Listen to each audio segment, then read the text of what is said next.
Assalamu алейкум. Урматтуу достор, бүгүнкү кадимкидей эле контентибиздин бүгүнкү чыгарышта рубрикасында улуттун, биздин кыргыз элинин улутунун баатырлары жөнүндө сөз кылмакпыз.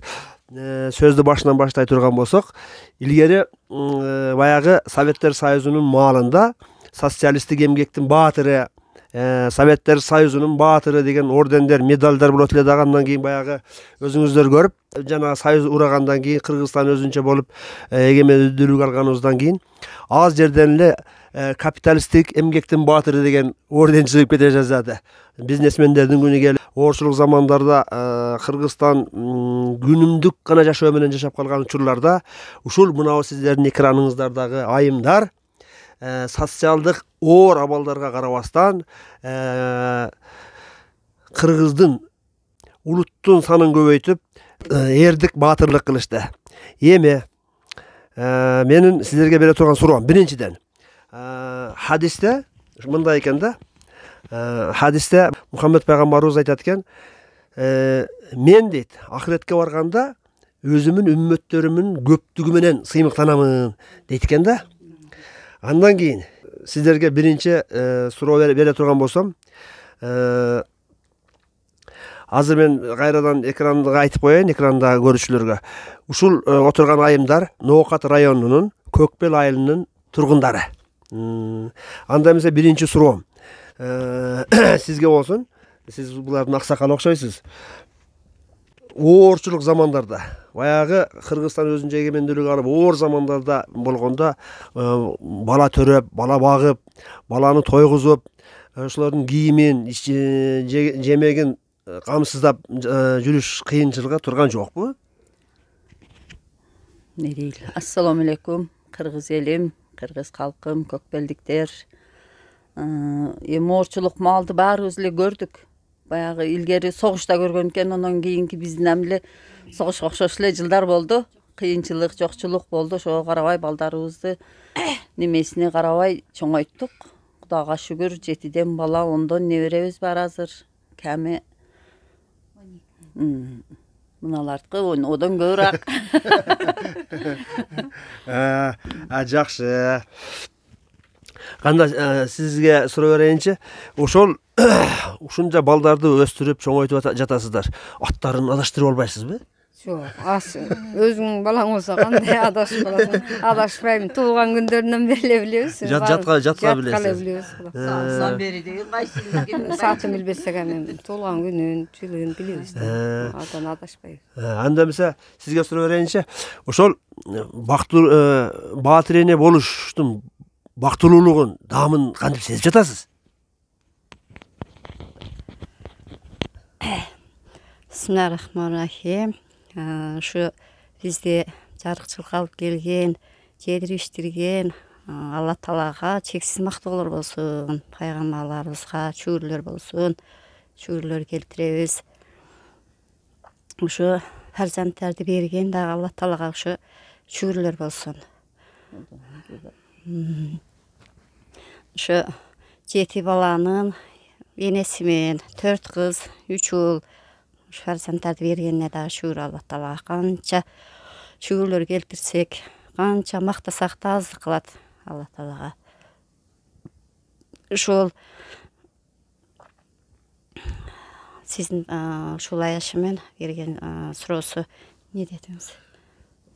Баатыр эне болуштун бактылуулугунун даамын сезип жатасызбы? Кандай болот экен?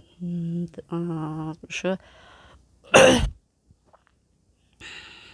Балдар чоңойткон сайын.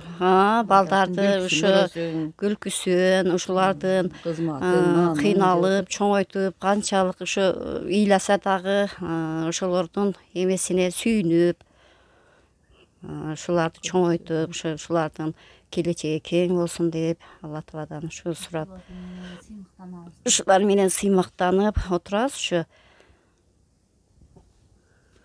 Так, жакшы, рахмат. Ошол эми баланын бары жакшы. Ушундай биздин дайым биздин кыргыз элинин көбөйүшүнө, кыргыз элинин уланып укумдан тукумга, улуттан улутка уланып кетишибизге ушу сиздерге окшогон баатыр айымдар себепкер болуп келген. Мындан кийин дагы ошондой эстафетаны алып жүргөнүңүздөргө аябай биз курсанбыз. Эми сизге бир суроо. Сиз Гүлнар айым, ушул канча балалуу болуп, канча өзүн чыгарып, канча келин алып, канча неберелүү болдуңуз? Ушул жөнүндө бир кенен айтып бериңизчи. Ассаламу алейкум, кыргыз элим. Эң биринчиден 18 аламды жараткан Аллахыма чексиз мактоолор, шүгүрлөр болсун. Сиздердин келгениңиздерге чоң рахмат. Аллахым ушу бизге ушинтип жеткизгенине чексиз сүйүнүштөр болуп атат өзүбүзгө. Бизге 7 балабыз бар. 5 кыз, 2 уулубуз бар. 4 кызды турмушка узаттык. Чоң кызым 5 балалуу болду. Одан кийинкиси 4 балалуу болду. Одан кийинкиси 3, одан кийинкиси Кудай кааласа эми болот деген ниетте сүйүнчүлүктө турабыз. 12 неберебиз бар, Кудайга шүгүр. Ушулар менен сыймыктанып, ушулар менен кыйналганыбызды деле сезбейбиз. Ушуларды биз дагы кыйынчылыкта, жокчулукта болсо дагы ушуларды жакшы иширип, жакшы кийинткенге жетишип, Кудайга шүгүр ушинтип отурабыз бардыгыбыз. Неберелерим алды 2 класста окуп калды. Кудай кааласа бардыгы жакшы. Күйөө балдарым да, эң сонун күйөө балдарым бардыгы 4 тең өз уулубуздай. Келинди жакында алабыз деген ниетте турабыз эми Кудай кааласа. Ушу сүйүнүштөр бардыгыбыз ушинтип жүрө берели. Кыздарыбыз да өзүбүзгө окшоп баатыр эне болуп, дайыма ушинтип ак дасторкондо күлүп жайнап жүрүшүбүзгө Аллахым насип кылсын. Жакшы. Анан мен да отуруп алып бир ойлор келип атат да. Баягы неме маалында биз ушу көрүп калдык. Баягы Совет Союзунан кийин, Союз ыдырагандан кийин ошо мурунку баатыр энелерибиз бар эмес беле? Ошолор мындай бир мына жаркылдаган ордендерди, медальдарын, ордендерин неме кылып бергендерди көрдүк да. Бир баягы аял көбүнчө төрөгөндө, кыйналганда баягы тиш-пиш түшүп калат экен, анан кийин ордендерин бузуп туруп, медаль тиш жасап бергендерин көрдүк. Ондай ойлор сиздерде жокпу? Орденди бузуп жүрүш? Жок, ондай ой жок. Буга зорго жеттик, мындай медалды ким берет бизге билбейм.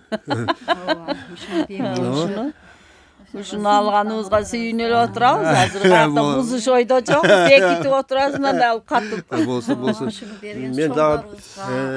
Мен бир жерде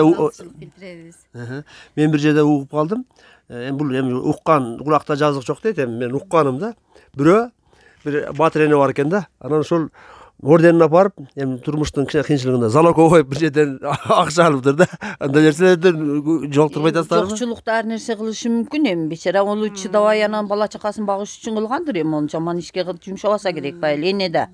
Балдарым кыйналбасын деп ошону кылса керек. Эми бул медалды эмне кылып берет эле деп. Эми азыр Кудайга шүгүр, эми медалды иштете турган заман эмес баарыбыз. Кудайга шүгүр эле. Баштагы замандан жакшы заманга өтүп алдык. Кудайга шүгүр ушунчалыгына. Балдарыбыз пул таап калды. Пул таап калды, Кудайга шүгүр. Балдарыбыз тындырып атабыз чекеден. Эми мону биз ушу медаль менен сыймыктанып неме кылбайбыз. Тойлорго тагынып барасыңарбы? Ооба, тойлорго тагынабыз. Ояк буякка барганда тагынып барабыз. Кудай кааласа ошо мезгил келди да бизге дагы. Ошондо ушуну жок кылбай тагынышка ниет кылып отурабыз. Сыймыктанып, балдарыбызга дагы мындай деп айтып отурабыз да. Биз мындай силерди бактык деп ошондой. Немеде мында баягы илгерки баягы кинолордо көргөндөй ордендерге неме болуп көрүнөт экен. Ал сурактан караганда баягы орден победы деген чоң немелер болчу эле. Ошондой болуп көрүнөт экен. Мен жарашып калганымда мен аябай таң калып суктанып атам да. Анан өзүмчө бир жагы ичим тызылып атат. Мен аялым деле болсо болбок экен. Азыраак уктабайлы.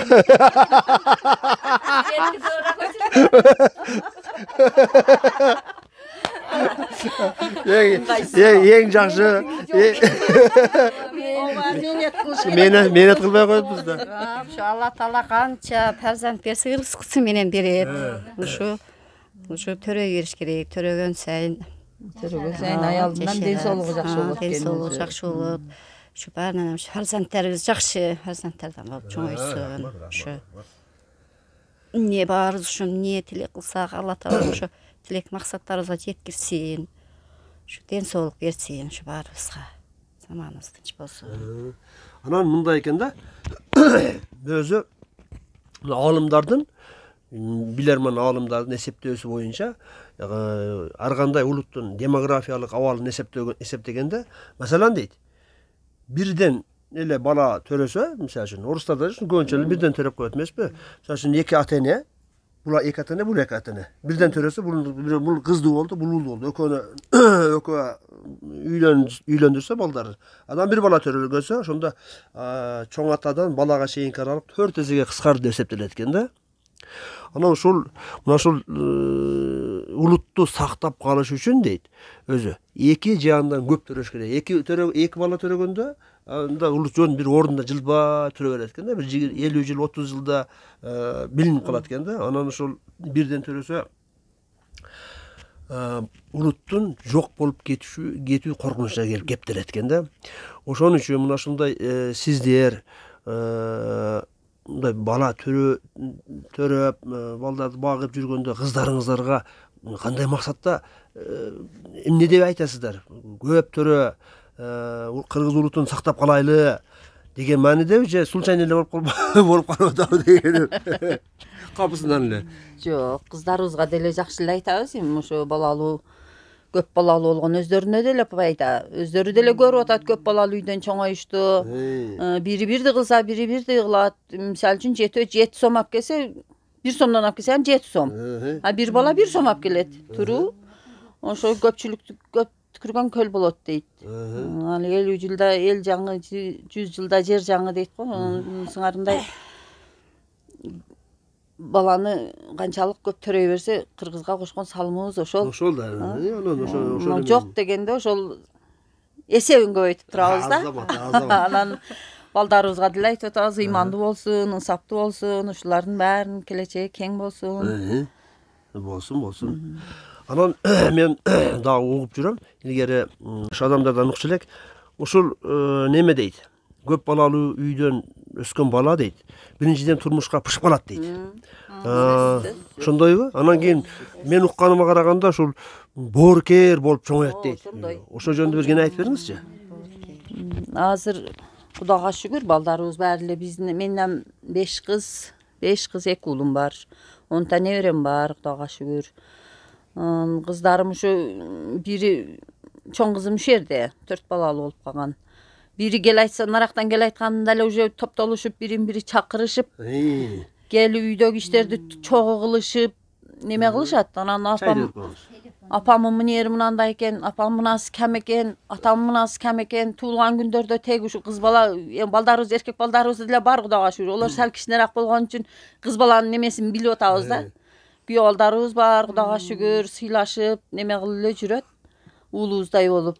Анан ошол кыздардын, балдардын баягы көптүгү ошол бирин-бири жөлөп, бирине-бири жогун таап, ошондой немелерин бирин-бири сүйүшүп неме кылышат дейм, көпчүлүк балдар ошол. Мен баяктан бери мындай карасам, мына төртөөңүздөр тең, мен билгенде төртөөңүздөр тең ушу көп балалуу үй бүлөдөн чыккан экенсиздер да. Анан ошол азыркы учурда, мисалы үчүн азыр балдарыңар алды, Россияга кетти, аркасы болсо үйдө эң кичине.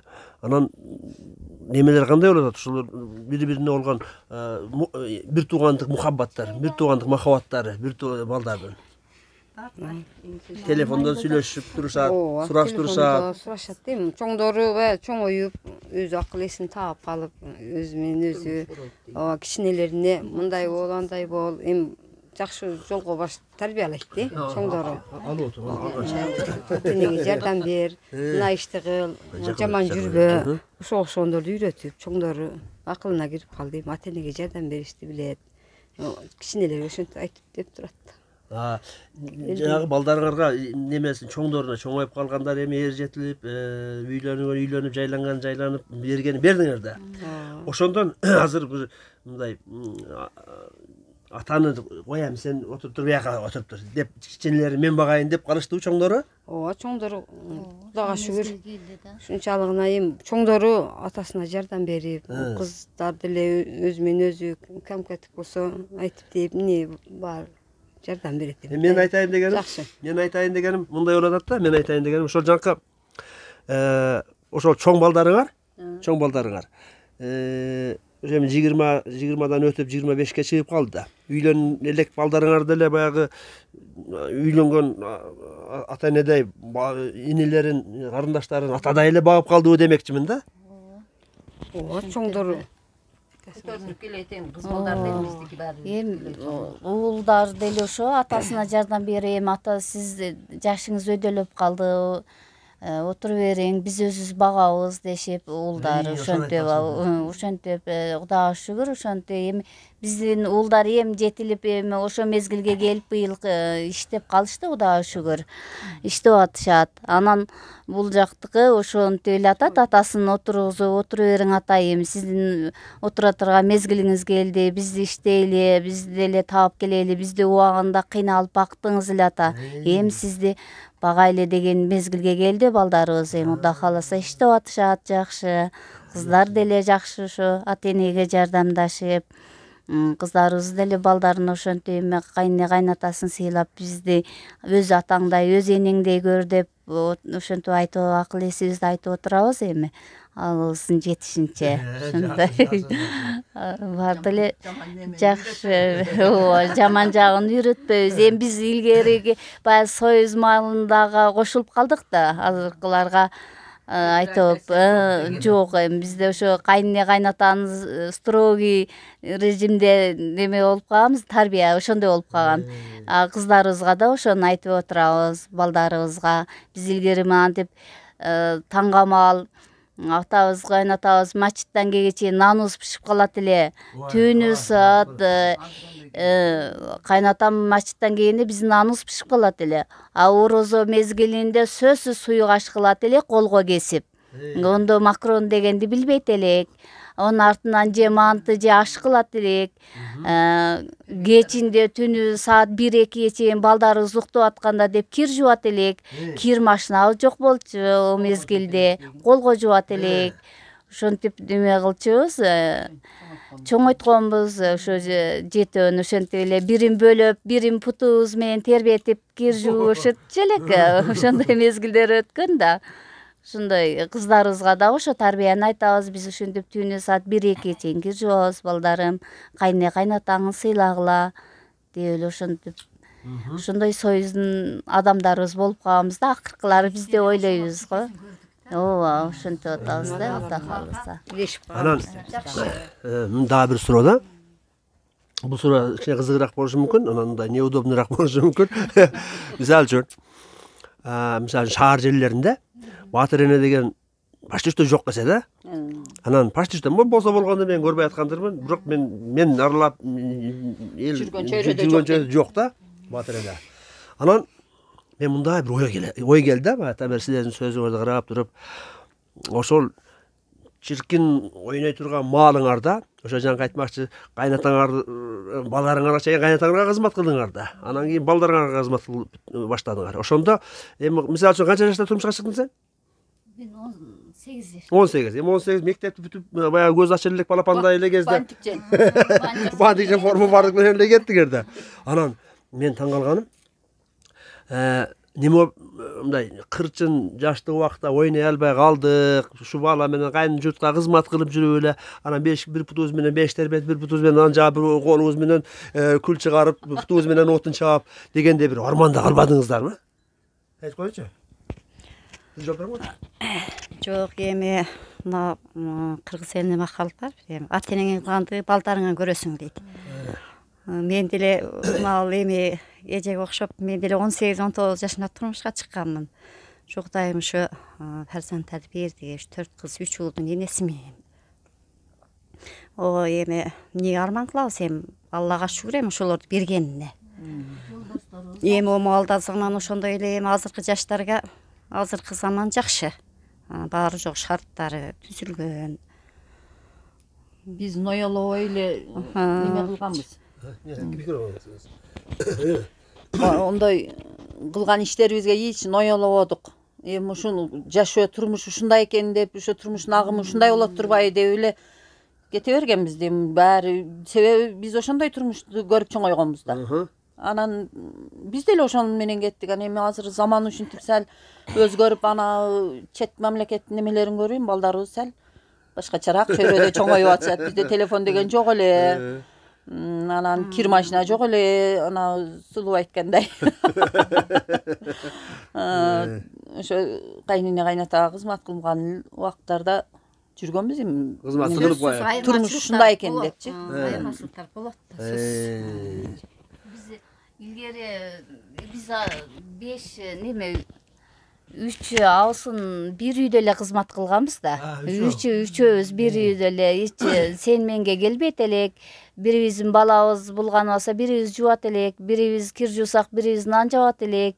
Сен мынаны кылбай койдуң. Жок, бизде андай атаандашты 3 аусын 5 жыл кызмат кылдык бир үйдө. Ошондо эки кошкордун башы бир казанда кайнай беремек. Кайнайт эле. Орунда макал жалган эле да. Илгери жакшы эле ошо же кайненебиз же жакшы ошондой строгий болгон үчүнбү биз жакшы эле кызматта өттүк да. 3 аусын бир үйдө эле кызмат кылып, жакшына эле бөлүнүп, жакшына комнаталар бөлөк азыр комнатабыз деле кээ бирде кайын сиңди кайнелерибиз келип калса чогуу эле жата берчүбүз баардыгыбыз эле бирдей. Эми азыркы заман жетишип, эми мынтип ар ким комнатасы балдарыбыздан бери комнаталары бөлөк болуп калды да кыздардыкы. О мезгилде ошентип эле неме болчубуз. Кыргыз үйлөрдө жашадык, жайлоолорго чыктык. Эми азыр заманына жараша болуп баардын комнаталары бөлөк болуп калды да. Анан азыр жаштар эми азыркы мына заманга неме болушуп, ончо батыш албетте. Биз илгери ошентип эле ынтымакта батышып, коологоншубуз, кими бирөөбүз нан жапсак чакырат элек, майсыз кырсак чакырат элек келе деп, атала кылсак деле чакырат элек келе деп коңшуларды. Ушинтип эле өткөзгөнбүз биз жашыбызды. Жакшы, рахмат. Сонун сөздөр болуп атат. Анан неме боюнча айтайын дедим эле. Анан мындай баягы бул эми айыл жери болуп калып атат дагы. Айыл жердин адамдары баягы сабырдуу келген адамдар болот эмеспи? Көп абсыкпаган, бир нерсеге жүткүнбөгөн.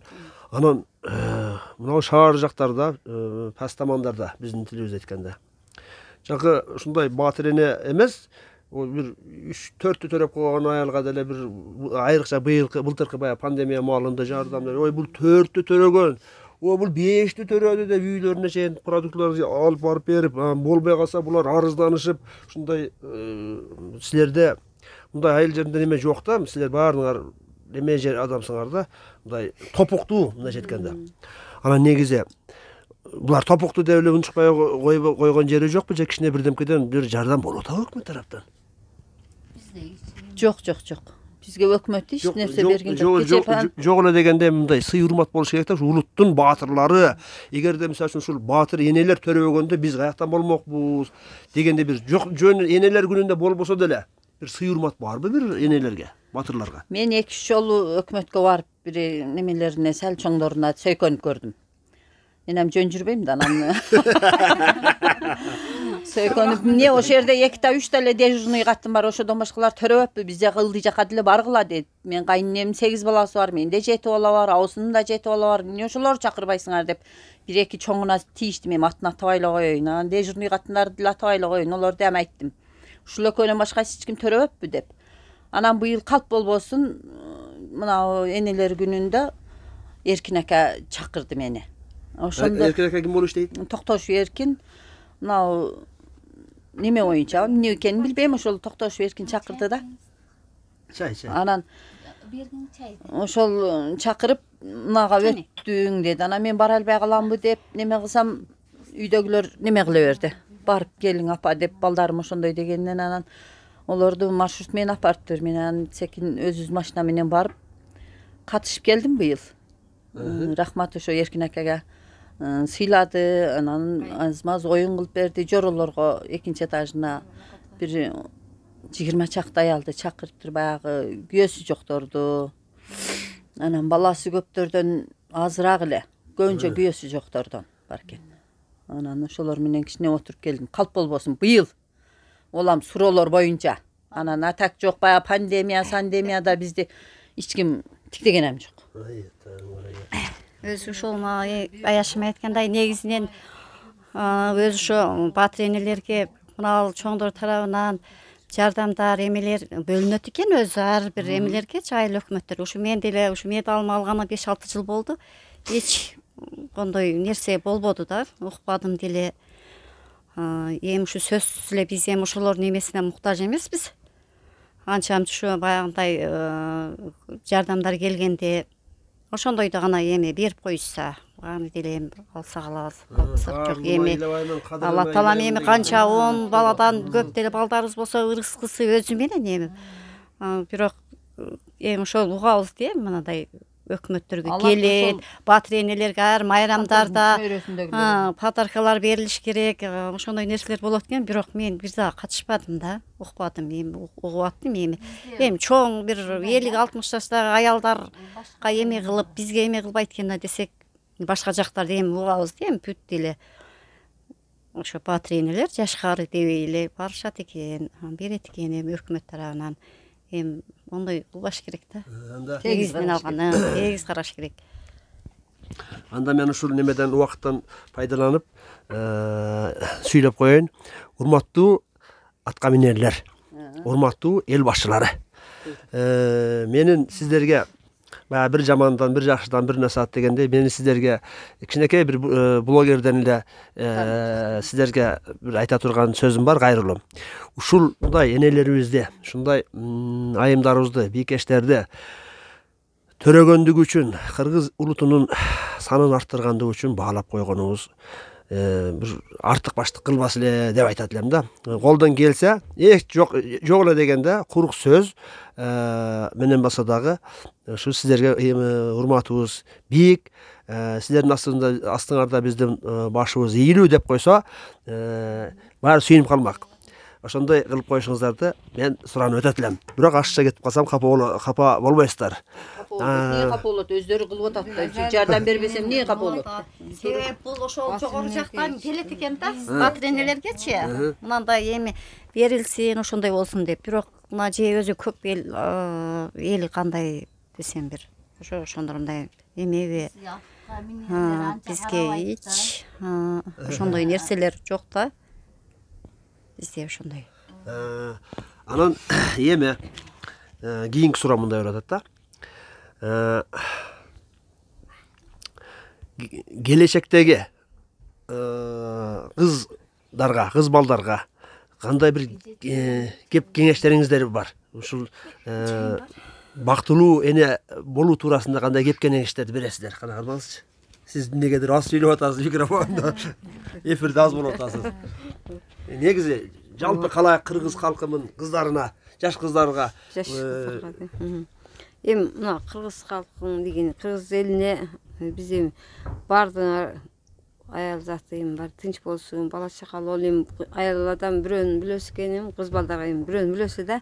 Барган жеринен бактап, бала чакалуу болуп, эми өмүр рызкысы менен кийин жакшы жашоодо жашаса, эми ата эненин немеси ошол да.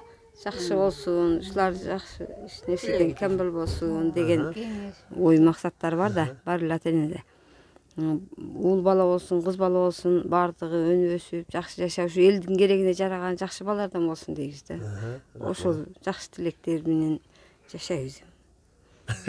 Анан жакы неме боюнча дагы бир сүйлөп койсоңуз да жакшы болот эле. Жана кыздар мындай курсактарын көрсөтүп жүрүп атпайбы? Ошондо суу өтүп калса төрөбөй калган туурасында биздей болбой каласыңар деп коюңузчу. Сиздей баатыр энеден бир жакшы акыл насаат кеп болуп калсын. Азыркы жаштарга айтарым, баарыңар ошо эми баягы немени көрсөтпөй жүр деген, ооратын көрсөтпөй жүр деген ислам дининде бар да. Ошол кыргыздын балдары мусулманча эле жүргөнү жакшы. Баягы чыгыштын немесин кийинип алып өздөрүнө эле зыян болуп атат ошол. Анан баягы аз төрөгөндөр делер ошодон болушу мүмкүн. Бар немен аял кишинин немесине бир суук өтүп калса болду, андан кийин төрөбөй калышы мүмкүн, аз балалуу болуп калышы мүмкүн. Ошон үчүн кыздарга, азыркы жаш балдарга ошо суук селкиден этият болуп, өзүңөрдү жылуу кармап, жапчу жерлер жаап, жакшына жүргөн жакшы, ыймандуу. Рахмат. Дегим келип атат. Рахмат. Анда эмесе, урматтуу менин YouTube каналымдын көрөрмандары. Бүгүн сиздер Ноокат районунун Көкбел айылынын тургундары, баатыр энелер, ушундай бир кыргыздын келечегинде жакшы иштерге жарачуу балдарды, кыздарды төрөгөн энелерибиз Казанбекова Бермет, Раева Кайры, Өтөнова Гүлнара жана Бакыева Кенже болду сиздердин назарыңыздарда. Буларга жалпыңыздардын атынан жана мен өзүмдүн атыман биринчиден Алла Тааладан суранып ушундай бир Мухаммед пайгамбарыбыздын үммөттөрүн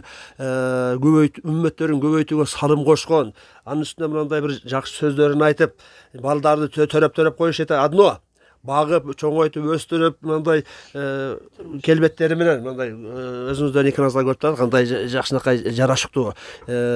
Ушундай жарашыктары менен кыргыз элине салым кошкон энелерибизге миң мартаба Алла Тааладан жакшылыктарды сурайм. Үйүңүздөрдө ар дайым аманчылык болсун. Үйүңүздөрдө жаманчылык болбосун. Ошол балдарыңыздардын, кыздарыңыздардын жакшылыктуу күндөрүн көрүп, ыйласаңар көзүңөрдөн балдарыңардын жакшылыгына жашыңар агып жүрсүн. Анда эмесе, ушул менен бүгүнкү Баатыр энелер аттуу рубрикабызды аяктайбыз. Аягына чейин көргөнүңүздөргө рахмат. Подписаться каналын басып, коңгуроо кнопкасын басып, комментарийлер болсо калтырып коюңуздар. Чоң рахмат сиздерге.